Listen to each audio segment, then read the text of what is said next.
fucking placed it down and some bitch started floating. I don't know, it's a goddamn UFO on the mat. I don't understand this shit. Oh, it just fell! It just fell, what the fuck? Kill him with it. Yeah, magic claymore kill. Hold on, we're gonna recharge your ass.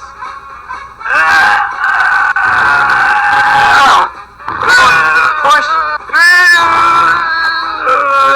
Anywho, as I was trying to tell y'all earlier, do the Easter egg on this map. You gotta find 617 teddy bears. Once you find them, you gotta go through and you gotta find a needle throughout this whole entire map. There's a tiny pin needle.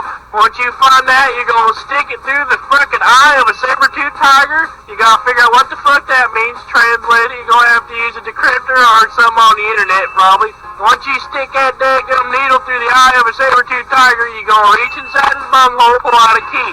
That key's gonna go to one of 17 doors. Gonna go open one of them 17 doors. There's gonna be a surprise birthday cake inside that sumbitch. You're gonna eat the cake. When you eat the cake, you're gonna poop out another key.